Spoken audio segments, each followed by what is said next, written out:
Navarro, head trader, penny stocks club 13. It's Wednesday, June 30th, 2021, and I'm here with a quick recap on yesterday's swing trades, today's entries, and what's on watch for tomorrow. I'm gonna try to keep it short and simple like always, guys. A quick disclaimer, guys, before we get going. Anything I say here is not trading advice. I'm not telling you what to buy, what to sell. I'm not a financial advisor. You buy at your own risk, you trade at your own risk. So with that out of the way, guys, let's get going. So we're gonna start with yesterday's afternoon setup in BRQS, guys. This was my big winner. And just so you all know, I was out at a golf tournament today with my daughter, so I was not here the whole day, but I was able to take some profits early pre-market at around 6:15 in the morning or so, a little bit earlier, at around $1.45 if I'm correct. I'll double check that for you, but that's what I believe was my exit price. But let's get right to the trade here. BRQS, guys, you can see this cupping action, setting the base, higher lows, and then you got this increase in relative volume yesterday. Slight increase, but big price action. And then, you know, the rest is history, big gap play. So that's what we played here. But if we go to the 1 day 3 minute, maybe you can see it better.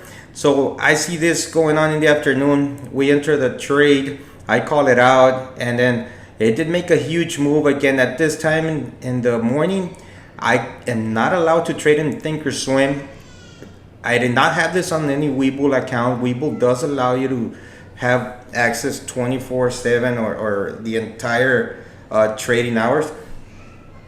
In my case, I had to take profit somewhere here, 145 market open. It was actually probably 140, guys, if I am not mistaken. If we zoom in here at 6 a.m., yeah, it was around here, 140. This is where I exited the trade, right at 6 a.m.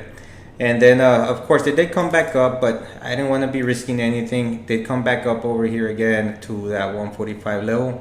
But again, I'm happy with the profits on the swing trade and the small account.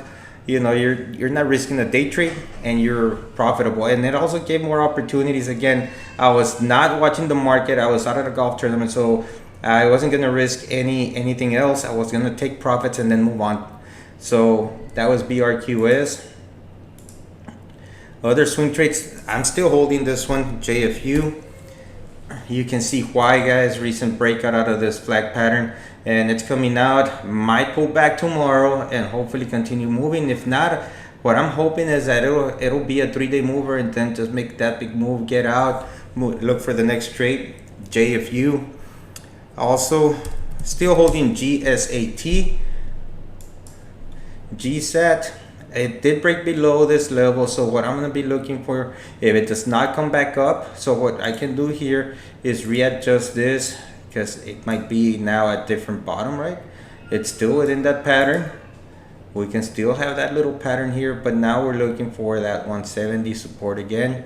So we'll see if that's something that can be established, because if we do a horizontal support line, you can see that 170 holding that support. So that's what we're looking at here, and we're looking for that move to 2 and a breakout out of 2, guys. So again, we'll keep an eye on this. We're still holding GSAT. SNCR. I think I sold this one today. You know, did break out, had a little bit of, or not break out, but broke over the 180 SMA. Did make a bit of a move. I called it on that 3-bar play, which it did work. I mean, if you're not looking for anything big, this is a good 3-bar play. You got your move, your 2nd day pullback, and your 3rd day entry for a swing trade. That's 10%, guys. That is 10%. So that is a successful 3-bar play.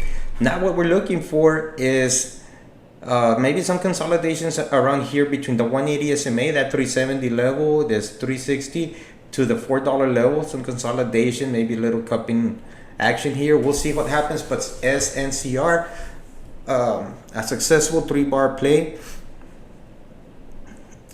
And then today's entries, guys, I called out P. Actually, let's start with the first call up, SNMP. SNMP has a small little flag pattern above that 180 SMA.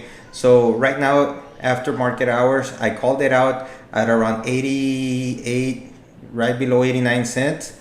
And right now, I think it's trading a little bit over 90 cents. Let's go ahead and check the 1 day 3 minute. There it is. It is trading over that 90 cent level, which was part of the entry, or right here, part of the entry from the entry from the PSE 13 watch list that it's exclusive to PSE 13 members, guys. So you know, I did call it out, and right now what we're looking for is for a good squeeze to the 120 level. That's my profit target. I don't want to be greedy. I want to keep it conservative. So even if it's $1, $1.10, I do want to lock in some profits depending on the move, depending if it even starts making a good move. But again, we trade the pattern, we trade what we see, and hopefully, you know, those patterns have been working for us, so we'll continue trading them. Now, what else did I call out today? USEG. And this is the same thing that's going on with SNMP. This is a different sector though. This is the energy sector, and I called this one out in sympathy play to USAS, or excuse me, HUSA. So it made a huge move, and I said I had this one on watch as well on my energy sector trading list with REI, ENSV, and of course USEG. So I called USGE out today on the sympathy play. I didn't want to get into HUSA. I thought I was chasing. I felt like I was chasing. So I felt this one was a better play because it was still within the pattern. And I called it out at 467 right here. It's currently just doing this action here. But we'll see if tomorrow, you know, we can get some continuation over that 480 level. So right now we're holding this one on a swing trade pattern. Again, another call out. Now what's on watch, guys? This one is going to be really quick. Try to keep this short and simple like I promised. And there's many more. I'm just going to go with some that I see value in. You got this one testing that resistance level, guys. If it breaks to 320, I expect to move higher, especially after they had good earnings. So if we go for this one, if this is a 1 year, 1 day, and there's no pattern that we can go to the left and check for resistance levels, then we got to go further out. So I'm going to go here to the 3 year. There's nothing here either. So I just got to go out further. I'm going to go out 5 years. And there it is. So we can see that it can make a move up the way up to 4 on a good breakout here. That's a good 20% return, which is a very, very possible move. You know, very reasonable move, I guess. Better said. So that's VTGN. What else am I watching? ASTC. Now ASTC is an oversold pattern. It closed above the 50 EMA. Has room, guys, to the 160 level, which is plenty of room. All right, and it did have a little bit of increase in relative volume. So what we want to see tomorrow is hopefully a pullback to the 130, maybe just slightly below 127, 128 entry, and then get that move going to 160, guys. If on a good momentum play here, maybe to the 180 level, maybe. But again, don't be greedy. Take profits when you have them. Lock in some profits, scale out, whatever you want to do, but lock in some profits. Last one, PT. PT has been on the watch list. Brian has been tracking it. Brian put it up on a post today on the WhatsApp group, and it did make a move. So now this one, guys, here's a very, very interesting learning opportunity, and also a teachable moment here. Hopefully this is something that can help every trader out there. Now, you always want to look at the stocks trading history so that you can understand what to look for in certain stocks. So if we look back at PT, it attempted to break over that 180, got rejected. Tried it again a few months later, got rejected. And you can see the trading, the price action trading right below the 180 SMA. You see this green line right here, right? Same thing here, got rejected. Then it did break out, and then look at this support, and then a huge move, came back down, and look at that support again. So this 180, we can see that this 180 SMA is a very important indicator that serves as support or resistance. You can see more support here than resistance here, and now it's acting a little bit of resistance, right? But this is what we want to see, guys. So you can see how the trading action stays below once it tries to break out, and then breaks out and it stays above, right? So here is my thought process in PT. So what we want to see is that since it closed above the 180, this is the 180, I'm gonna do something here just for educational purposes. We're gonna go ahead and draw that line. We're gonna edit the line, color it green. So if this 180 SMA, say tomorrow it does not take off, then there's a possibility that the price action compared to the trading history, you see this big move and then it stays, you know, within a range. So maybe we might see this, right?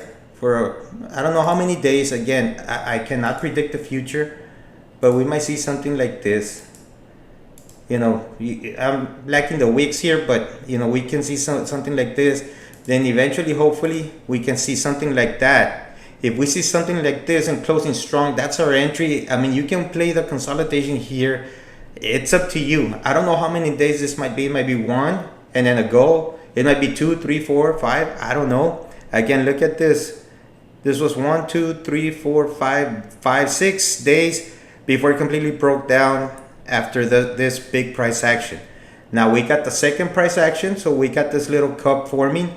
We might see a little bit of a handle, 3, 4, 5 day handle, and then a move upward. And what we want to look at is this 120 level there, guys. So we want to enter right before it and hopefully get that huge breakout, right? So hopefully that's what we're looking for. And again, this would be more interesting if it stays above, somewhat above this 180 SMA. So I hope this serves as an educational purpose. Again, this is just my thought process. I'm not saying this is gonna happen. I honestly don't know, but it is interesting to me, and that's the reason that I'm gonna keep this one on watch. I have a buy zone between 115 and 120. We'll be looking for volume coming in, so we'll see what happens in the near future with PT. Guys, that is it for me. I hope you enjoyed this video. Please like, subscribe, and hit the notification bell. We'll catch you in the next one.